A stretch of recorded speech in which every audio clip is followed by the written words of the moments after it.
Welcome to Toni Unleashed, the podcast where we unleash the truth about all things pets. Our research and anecdotal evidence matched with pet expert interviews will help you help your pet thrive. We are here to answer questions, divulge information, and spread awareness about what's really going on in the world of pets. I am your co-host, Emily Taylor, pet nutrition enthusiast. And I'm Toni Shalaski, owner of Healthy Pet Products with 3 locations in the Pittsburgh, Pennsylvania area, and recently expanded to Port Charlotte, Florida. Welcome to the show. Hi, everybody, and welcome back to Toni Unleashed, the podcast. Today, we're going to talk about baked kibble. We recently talked about Nature's Logic, which is an extruded kibble, as most kibble is. However, baking is a different method of processing kibble. Baking kibble happens at a lower temperature than extruded kibble does.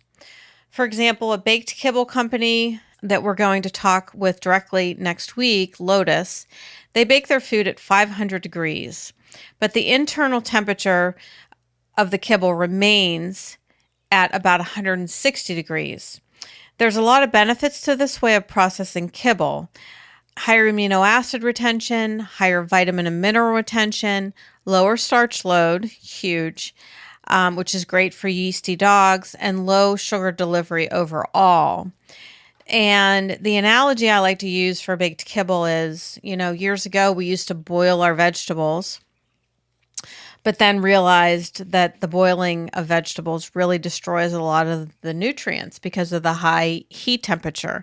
So now we steam our vegetables. So that's my favorite analogy of how to compare extruded kibble to baked kibble.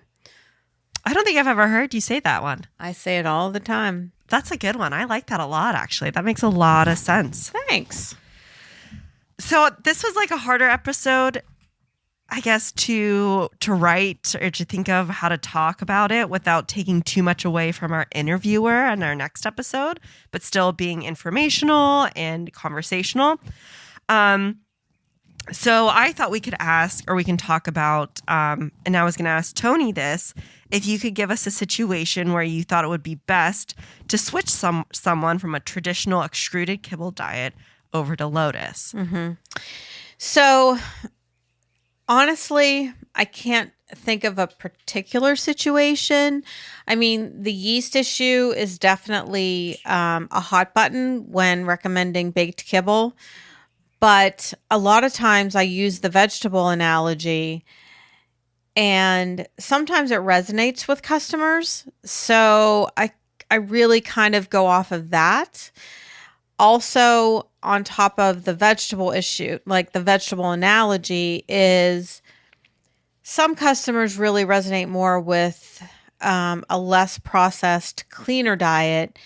So I feel like they almost just kind of connect better with when I say a baked kibble opposed to extruded.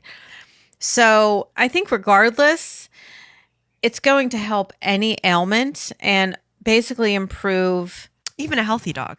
Totally. Yeah. Totally.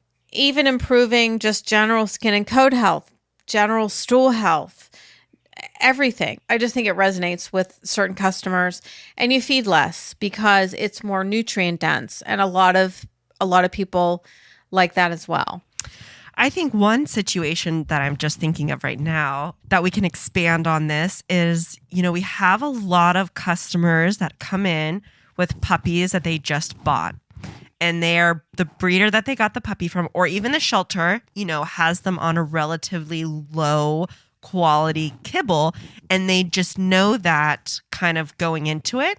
And they come to us and they're like, hey, I want to put my puppy on a good diet. I want to start them out right. I want to switch them from this kibble and I want to start them on right on a new kibble. What do I put my fresh, healthy puppy on? And that's when we start the conversation. Okay, you have options. You have categories to pick from. Mm-hmm. This is what extruded kibble is, and this is what a lot of the kibbles are. That's one, and we have a lot of great brands that you can choose from. And 2, we up it. We take it to the next level. We have baked kibble.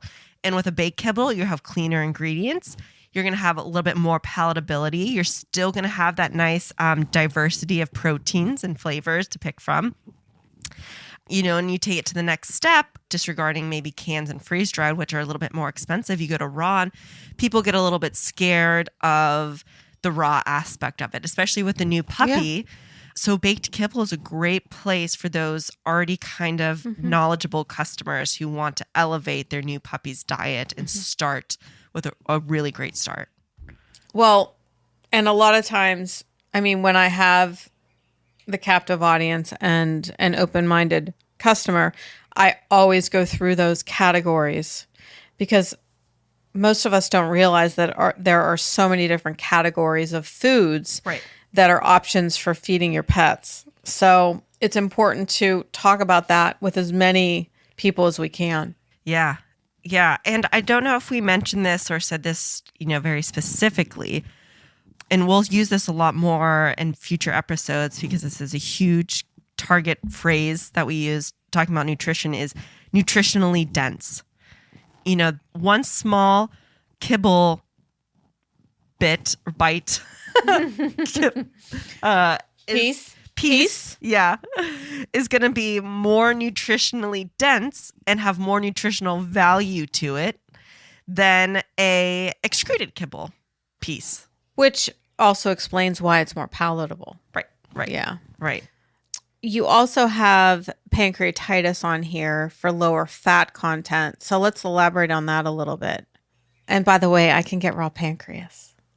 Oh, really? Yes. From who? What, the raw? Canine cravings. Oh, nice. So this is another topic, folks, but I didn't want to forget to tell you that. So pancreatitis, a lot of times we need to feed the dogs a lower fat content, which is what we have. Is that in every Lotus formula? Is it generally lower? Do you know? They're oven-baked senior recipe for dogs. They're just juicy beef and pork cans, and they're Lotus beef, chicken, turkey, pork, and venison stews, or what they recommend for pancreatitis issues. Okay. Yep. So in terms of just kibble, their senior recipe specifically has a lower, it's actually 9% fat, and their stews are significantly lower, and they're 5%. So can we quickly look up how does that compare to Hill's Science Diet? So I'm looking at Lotus Chicken. I'm looking at their senior baked kibble line, and our protein is 18%. Our fat is 9%. We have a high moisture content, which is 10, which is what you want. You want more moisture in your food. And then for carbs, we have 53%, and phosphorus, we have 0.4. And in the Hill's Science Diet ID dry food, we have the protein at 26, fiber at 7.5%. Moisture is not even listed, so we'd have to contact the manufacturer to find out moisture. And then fiber is 1.8% and phosphorus is 0.64. So now should we read the first 5 ingredients of each? So we didn't specify though first what you're reading off of, did we? Hill Science Diet ID. Okay. Also known as digestive care.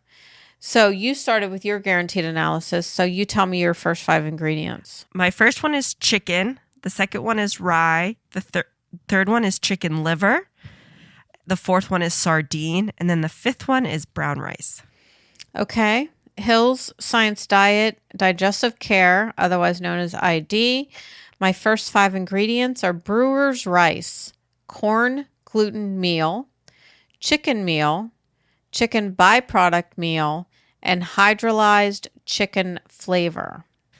So I think the point that we're getting at is that you can have a food with high quality ingredients that's cleaner, that you can actually understand or know what you're feeding your dog, but have very similar levels to that of a prescription diet that a vet would recommend. And the levels that, depending on the dog situation, it's very circumstantial, situational.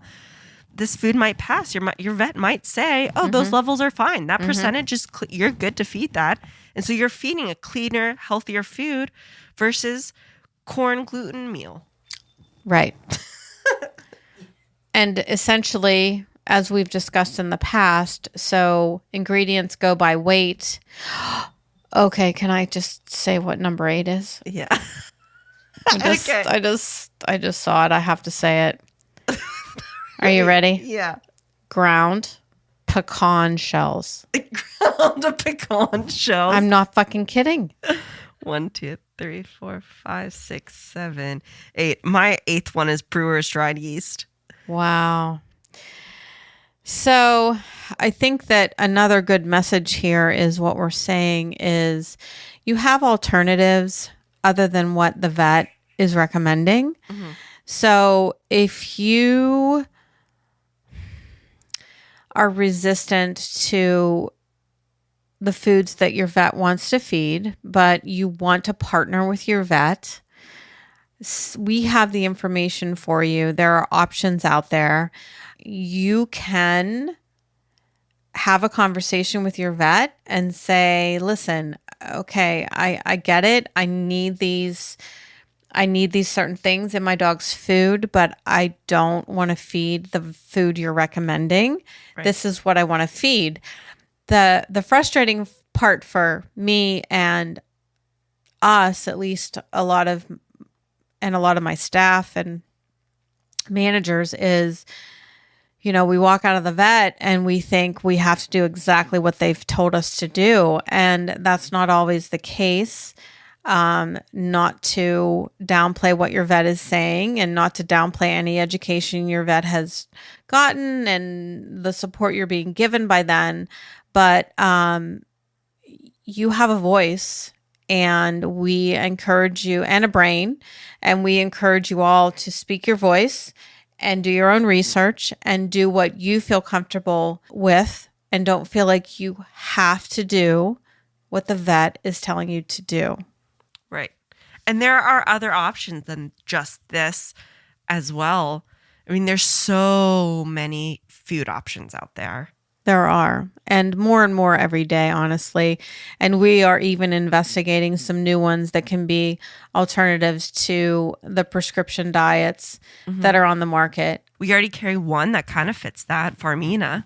It's not baked, but they come out with, they have food that targets a lot of these health issues, and they create their formulas for them, similar to prescription diets, but with a lot more whole nutrition, whole foods, whole ingredients.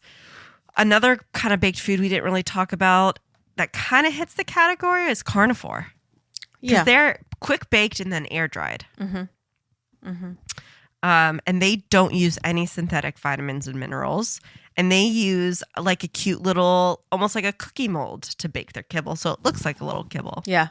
And that one's great for all digestive issues. I mean, they have sprouted seeds in there that are going to help, break down and create a better gut microflora in your dog's gut and have better bowel movements and help with itchiness and any reactions. I mean, there's a lot of options out there. There are. Yeah. Even Wellness, I think, does a bake, or no, I think they do an air dried. They do an air dried. Yeah. Yeah. So I guess the main point is there's options. Yeah. Question everything. Yeah. There's categories. Mm-hmm. And this is a great step you can take to get your dog on a cleaner, less processed food to potentially increase the longevity of their life and their health and well-being. Exactly. Yeah. So basically the premise of this podcast was to discuss baked kibble and to kind of launch us into our next episode, Lotus Pet Food. And Carrie is one of the representatives from Lotus Pet Food that will be our guest in an upcoming episode pretty soon here. And will talk to us more about the importance of baked opposed to extruded kibble. And I think it'll be a really great episode. Yeah, she's really is a wealth of knowledge. And she'll go over a lot of these details and answer a lot of those very specific questions that you might have from after this episode. Yep. Keep you wanting to listen to the next one. Yep. Thanks for joining us. Talk to you next time. See you next time.